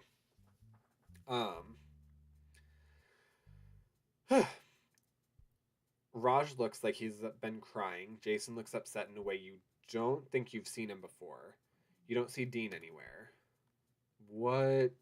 Jason shakes his head. Oh my god. There was an accident. Your breath catches and Santi grabs your arm. The music is so inappropriate right now. I'm so sorry. Oh my. Dean's dead.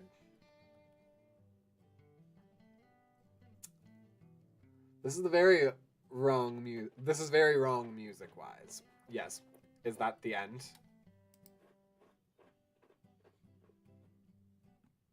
Okay. That is the week. Okay. Wow. That was a lot. That was a lot. Ooey to booty. Okay. Wow. Do we have another full week before I continue. Just to be sure. Oh, we have PTO now. That's pretty boss. Okay. Oh my goodness. Yes, I had another buzz. um,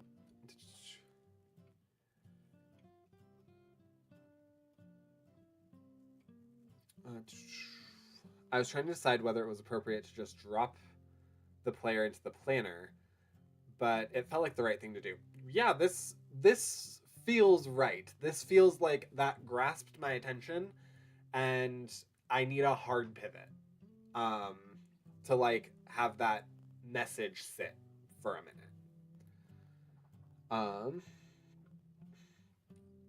You only have one weekend day. Saturday is super abbreviated. You should probably just finish it. Okay, perfect. Does it just end in the Saturday? Or is it just like, is the weekend unfinished as far as writing? Just so I know kind of what to expect. Like if it just stops, that it's not broken. Nope. We do. Oh, Play Madness. That's a new thing. Okay. We're gonna go to the gym on Tuesday, or on Monday. Tuesday. Sure, let's play Madness. Bar on Wednesday. Let's do Home Hang. Cool. Friday evening Madness? Oh, okay. Cool. Well, if we already have a Madness day, then let's go ahead and do... Oh, wait. Yes, this needs to be Santi Hang, because making it like my own schedule. Yep, work, gym, work, hanging with my best friend, work, bar with friends, work, recharge, although that is actually stream, work, and then hang out with people. Okay. You can go to the gym any... Okay. You can play Madness Summoning with Caleb and Santi any evening. Execute plan. You're not particularly in the mood to work Monday, but you push through the day. You distract yourself by hitting the gym on Monday. Not feeling it Tuesday. You hang out with Santi on Tuesday. The mood is understandably subdued. Not particularly in the work mood Wednesday. Joe and J2 understandably aren't up for hanging out at the bar on Wednesday. You have some good conversation with random men instead. Okay, that's fair. The weekend is finished. I'll tell you when it's done. Okay. You're not particularly in the mood to work Thursday, but you push through the day. You have some quiet time at home on Thursday. It's rejuvenating. You're not particularly in the mood to work Friday, but you push through the day. Meet up with Caleb and Santi after work on Friday. Some games of Madness prove to be a nice distraction from everything. Then it's Saturday morning. Saturday. Dean's funeral is a small affair. You're somewhat surprised you were invited at all, but you're able to contribute to the collection of stories about Dean that are being told.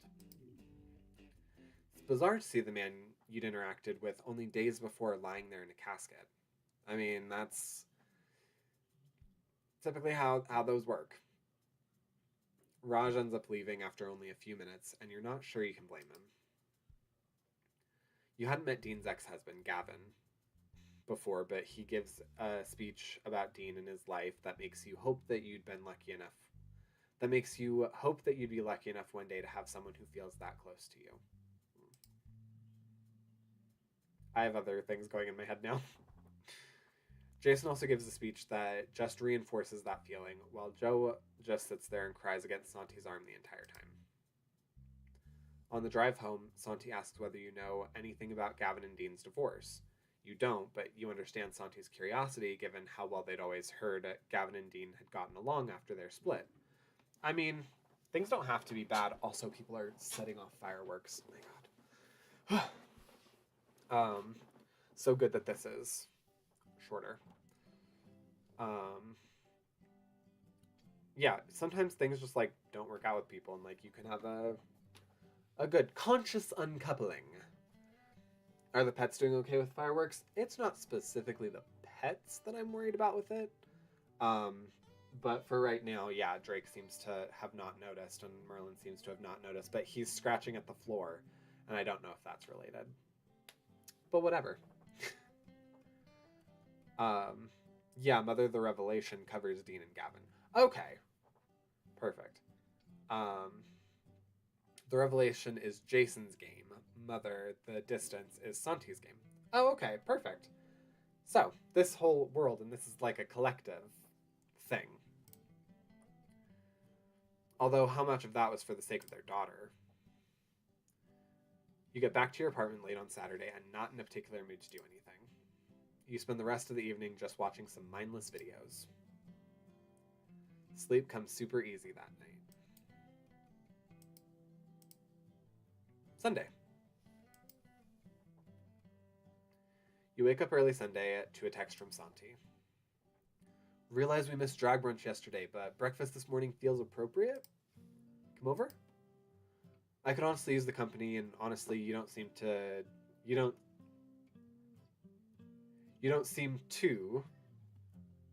Bob, be doing it so great yourself. Thanks. Gotten that text a couple times. It's still hitting me harder than I thought it would. I guess some of that might be how it's hitting the people I really care about. Breakfast sounds good. I could use your company right now. Breakfast with Santi is an unusually muted affair, and he seems to be deep in thought the entire time, which you can't exactly blame him for. You're gathering up the dishes afterward when he finally speaks. Sorry I'm such a downer this morning. You have nothing to apologize for. He shrugs. I just keep thinking about when my sister died and how sudden that was for us, and, Jace and J2 are... He stops talking and shakes his head. Let's just watch something mindless. Yes, yes. You watch a random recommended movie together, and by the time the two of you throw together a quick lunch, Santi seems to be back to his usual self. That music shift was appropriate, so that's good. I was thinking I'd go to the park this afternoon and help Gabe watch Robbie. I felt bad last week when he kept getting interrupted. I know. Robbie should be Gabe's priority, but what are friends for? And besides, I think I prefer to work out in the gym where it's air conditioned. But fair enough. And you're a good friend for wanting to help. I've done that myself a couple times. I could do that. I should stop home to change first.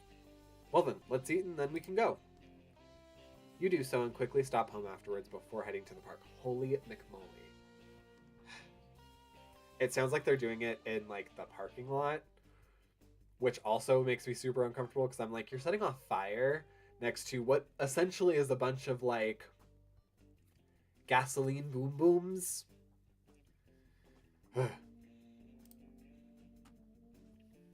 You head to the park and find Gabe and Caleb stretching before the workout. You don't see Robbie anywhere and deduct that means Santi has already arrived. Gabe waves at you. Hey bud, joining us today? Santi and Robbie are by the lake. You're considering who you want to join when Caleb looks at something behind you. I assume it's Hendrik. Well, look who it is. Yep. He seems slightly reluctant as he waves at a familiar-looking man. Hey, Patrick and Caleb and Gabe. It's nice to see you again. Caleb nods at him and starts stretching his legs. Nice to see you as well, Hendrik. Hey, any new memories? Hendrik smiles slightly and shakes his head. Not really. Bruno had suggested some things, but they ended up being dead ends, and nothing at the apartment has jogged any memories either. I feel like if I had amnesia, my apartment would be riddled with memories, which makes me feel very happy right now. What kind of things did he suggest? I've thought about going home. Still hung up on Bruno. What kind of things did he suggest? Well, other than generally eat well and get some exercise, which is why I'm here, he said I could go through my phone and see if any names look familiar, or try calling people. That one I think would be less effective, because I feel like I have I have a good number of contacts in my phone still that I'm like, I knew you in college and we have not talked since college, or I knew you in high school and we haven't talked since high school, or I met you some place and we've talked one time thinking that we would interact again. I must have gotten a new phone just around when I moved here, though, because there's no contacts on it. Or any other information, really. No photos, no contact, no notes, just a blank slate. That's suspicious. And you really don't know anyone here. You haven't run into anyone who recognizes you? Hendrik shakes his head. I haven't. Is that really so strange, though, given I moved across the country? You had to pick this city for a reason, right? You had to have some tie here. Not really. That's actually not true. Not anything that I've been able to find or remember so far. Gabe frowns, clearly looking like he wants to say something. Caleb finishes a stretch and glances at him. Something on your mind, Gabe? Hello, Daddies. Welcome in, Sylphrin. How are we doing today? Waving. Not you, Bob. Okay, it's not just me, right? Hen's living in the new Mother building. I will point out that the building has nothing to do with Mother as far as we know, even though it was inspired by her. And he doesn't know anyone, and no one knows him, and all of that feels like a lot of coincidences. I think you're afraid of Mother, so your mind is making up scenarios that involve her, Gabe. It smells like a setup. I will say it does seem kind of suspicious. Especially the whole, like, not having anything in his phone thing. But, hello, Mummy. Oh, hello, Mummy. What could it possibly be a setup for? Gabe shrugs. I don't know. Forget it. Clearly it's just me. I mean, understanding when something is, like, your own stuff is good. Something's there for you to acknowledge. Gabe bites his lip, clearly uncomfortable with the implications. Caleb sighs. Gabe, you're not allowed to be an ass to Hendrik just because you're wanting to make something out of nothing. I'm sorry if I'm making you uncomfortable. Don't apologize for being who you are. Gabe shakes his head and tries to smile. Exactly. Don't apologize for being who you are. Suspicious, huh? I mean, it gives weird optics. I'm not gonna say that it doesn't. It doesn't have to mean anything, but it doesn't not mean anything. It doesn't not mean something. Well, if this all goes to shirt, I can blame Cal. Hello, Ethan. Oh, right, the bot. Okay. You almost jump at Ethan's voice as he appears out of seemingly nowhere. Alright, this now seems suspicious. Although you suppose he could have appeared out of literally nowhere. Damn it. Is Hendrix a freaking android?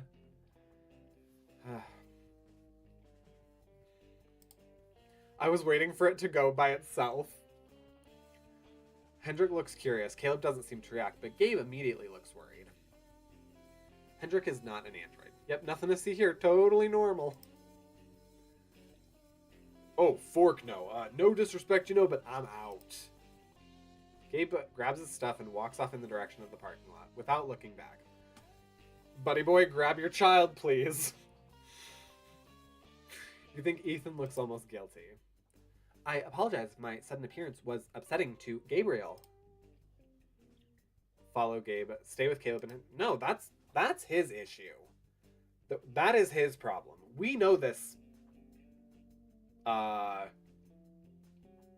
We know this android. I was gonna say person, and then I was like, no, he's not a person. He's a thing.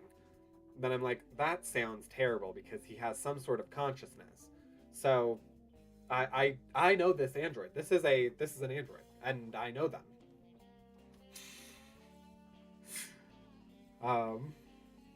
Caleb shakes his head and starts stretching his arm over his shoulder. You force yourself not to stare at the exposed underside of his arm. His reaction isn't your problem. I'm Caleb, although I assume you already knew that. Indeed, my name is Ethan. It's nice to meet you, Caleb. Hello, Patrick. Hello, Hendrik. Joining us for some exercise, Ethan? I do not require exercise. I simply wish to say hello as Patrick and I have not spoken in some time. thank you? I think? I didn't realize you considered us friends? Hendrik raises an eyebrow at you, and you try to think of your quickest way to explain the situation. Ethan seems to sense your discomfort. I'm probably giving away feature. If this is actually me, I can't do anything about my face ever. So if I'm uncomfortable, I show it, generally.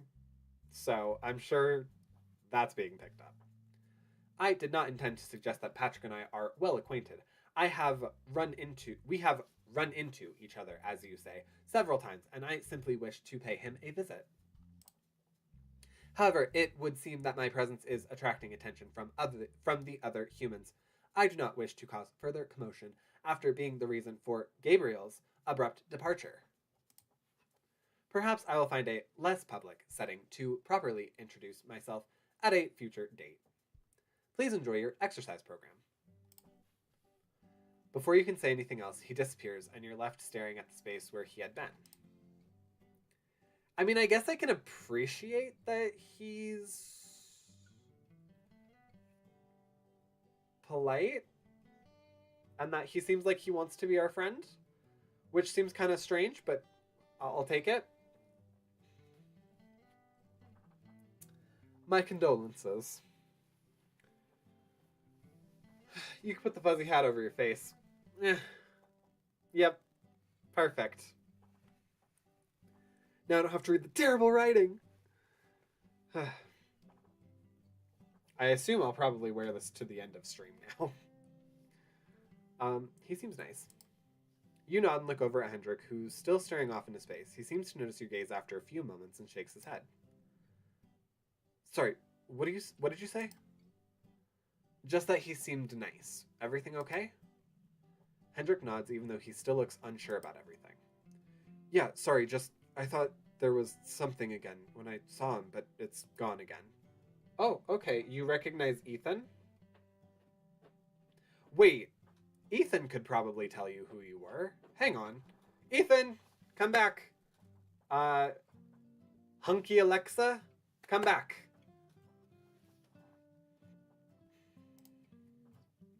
You meet Caleb's gaze, and you're pretty sure you're both thinking the same thing.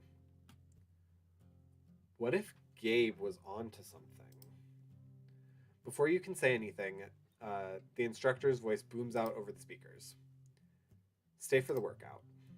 The workout goes well, although you catch other participants staring at you and Hendrik a few times. Why? Are my shorts too see-through? That's happened. I need to work Hunky Alexa in somehow. Yes, no, that would be great. Yeah, a character that doesn't remember Ethan's name, trying to just, like, summon him. Hunky Alexa? Santi approaches, Robbie in tow afterwards. Wait, did Gabe leave without Robbie? Hey, where's Gabe? Daddy? He's either at home or in the parking lot. Long story. Right, come on, Robbie, let's go find Daddy. You watch them walk off in the direction of the parking lot, and Caleb shakes his head. Should we call Gabe? Santi's responsible. He'll get Robbie home in the worst case. Right. No one seems to know what to say for a bit. Would you two like to come over? I have some cookies and coffee or tea. Oh, a man after my own heart. Cookies and coffee? Yes, please. Sure, I'd love to see your place, as long as you don't mind me being sweaty. Not at all. Sure, I'll join you too. Before long, you're settled into Hendrik's dining table with hot beverages and what seems like homemade chocolate chip cookies. That is a way to get to me. These cookies are delicious, Hendrik. Oh, thank you. I looked up a recipe online. The oven has this feature where you can just kind of read it a recipe and it'll bake them properly. Right temp, right time, and it shuts itself off when it decides they're done. I just mixed up the dough, stuck it on a cookie sheet, and told the oven to do its thing. There are some machines that are like this now that baffle me. Like, there are bread makers where, like, all you do is throw in the ingredients and it makes bread. It just makes the bread. every aspect of it, and then it just tells you when it's done.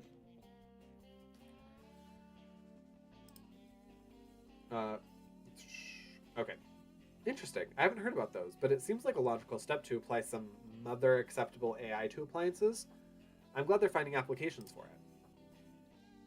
Well, it certainly makes my life easier. Either I forgot everything I knew about cooking, or I didn't cook too much for myself, because I'm pretty lost around the kitchen. There's a fridge with an AI camera that tracks the fridge's contents and their expiration. I find it creepy. Fair enough. I think the camera part's a little bit creepy, but if you had like a scanner, or you could manually put on like the screen, because a lot of fridges come with screens now, of like, I bought milk on this day, this is its expiration, please don't let me continue drinking it after this day. um, I think that would be useful. He pauses for moment. He pauses for a moment. For a moment. He pauses for a moment. Bob. Um, I'd like to see how long that thing lasts at my home before it just factory resets itself. Oh? Oh? Or you reset it in rage. Can you expand on Mother Acceptable AI? Well, obviously. I don't really know anything about her. I've been told things I should read up on. I should read up on her online. I've been thinking I should read up on her online, but I worry that I wouldn't know where to start. Caleb nods. Well, you already know that Mother is an AI that grew self-aware and sentient. Back when she first revealed her existence to the world, many people thought it would be the start of an AI renaissance.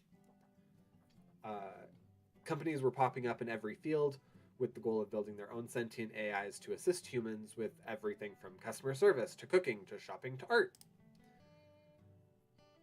There had already been attempts at these improvements years earlier, of course, but those were more limited AIs. Those are generally referred to as GPTs now. These newer AIs were supposed to be true artificial intelligence.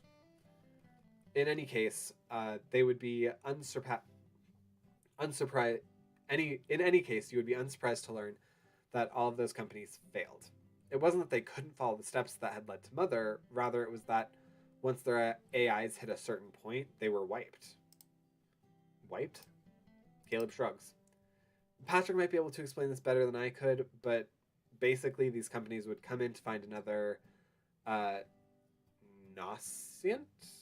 To find their nascent AIs had been deleted overnight, including from all backups. The consensus was that Mother had snuffed out any potential competition before it could become sentient. There was an attempt to find where her line of accessibility was, but it was naturally a complicated endeavor.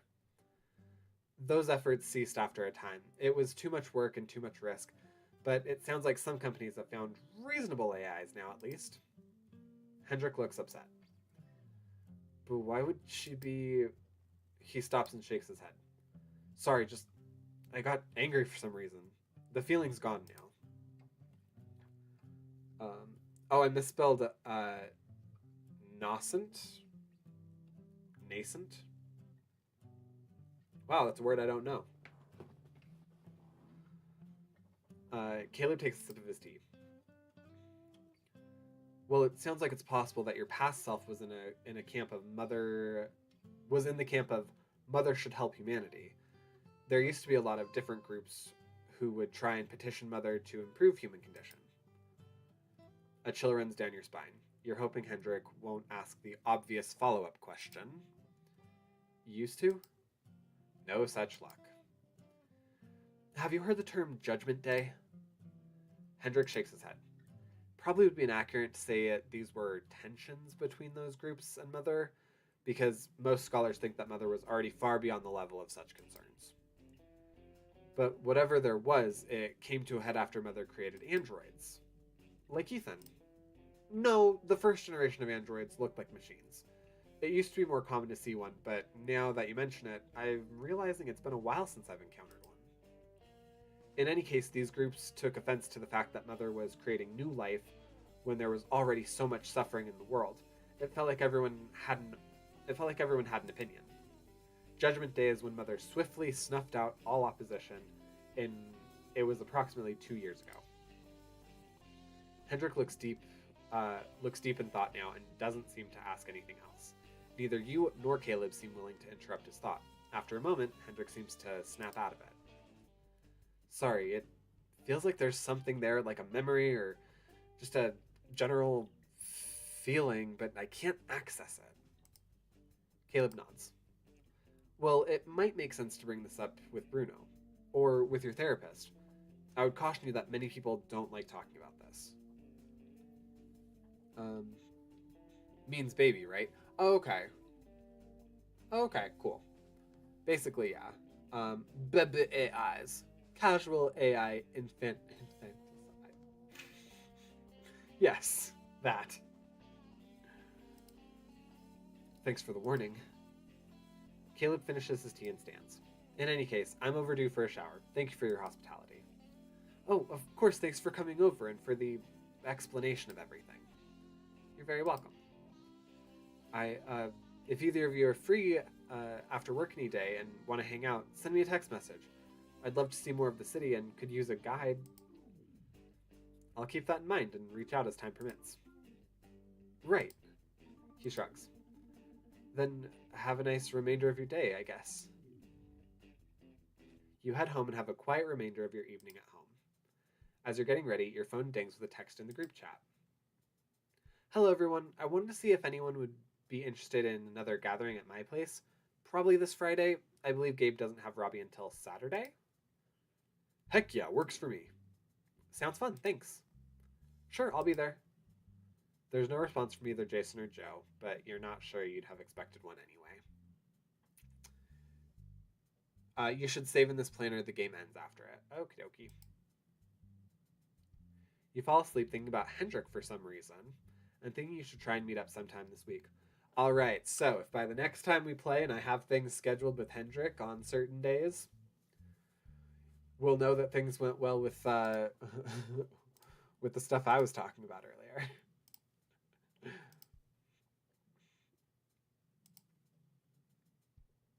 Okay, cool. So yes, we will go ahead, save it here, and that's going to be our game for the night. Wow, everything looks really yellow. I need to fix my camera.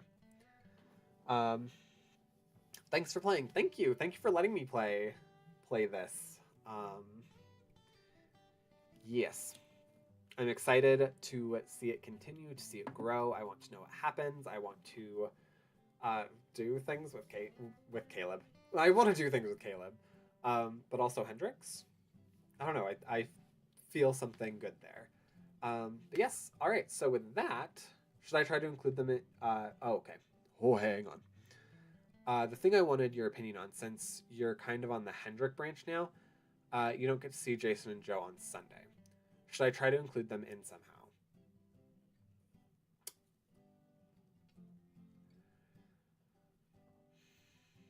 Maybe. So they're in grief right now. So are you asking in like a polycule way? Are you asking in like a human service provider way? Because from a human service standpoint, they probably would actually not engage with their friends until forced. And even then, it would be very short, and probably the first one would just be negative. Right. Yes. For all intents and purposes, sort of treat them like they are widowers now. And that they have they can find appropriate support in each other. The alternate Sunday, no Hendrick, is you meet them at the dog park. And Jason in particular is not doing okay. I would probably, there's a couple different ways that you can play that.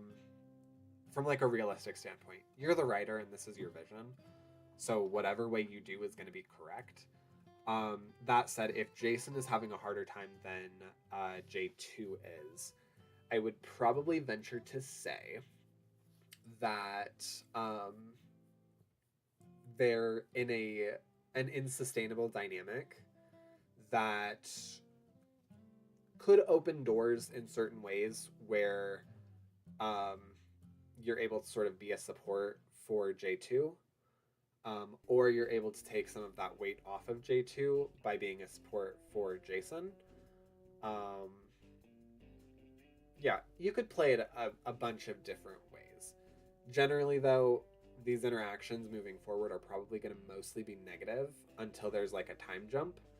Um, that makes sense. Thanks. Of course. Yeah. No. If you need any help with like that storyline, I'm happy to give as much like human service insight as possible. And then also, if you want like them to realistically navigate like crisis intervention with that, I can also help with that for what it's worth.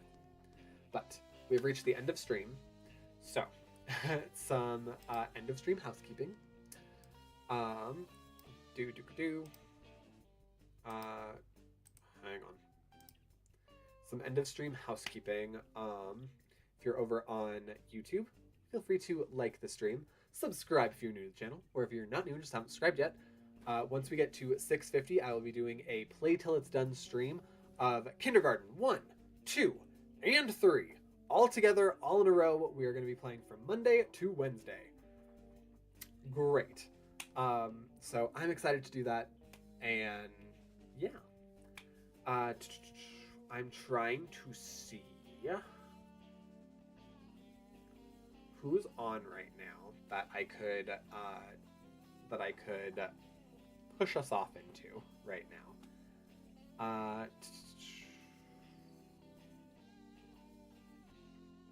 I'm not seeing anyone that is playing anything kind of close.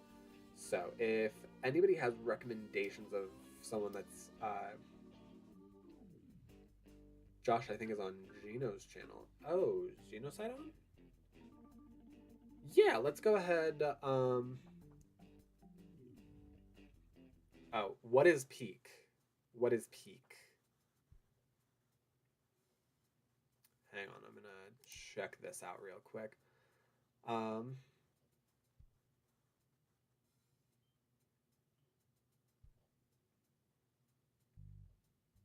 Oh, okay. Well, this still looks like fun and cute. It's not like hopping into like a horror game or anything.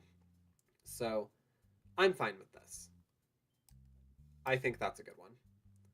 So we'll go ahead and raid out to Genocide TV. Oh, wait.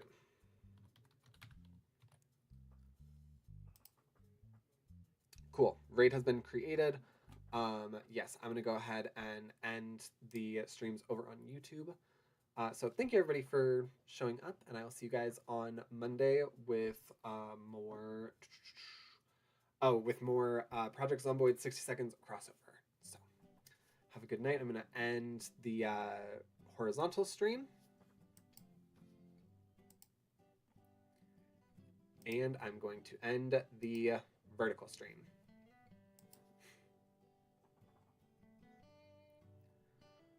All right.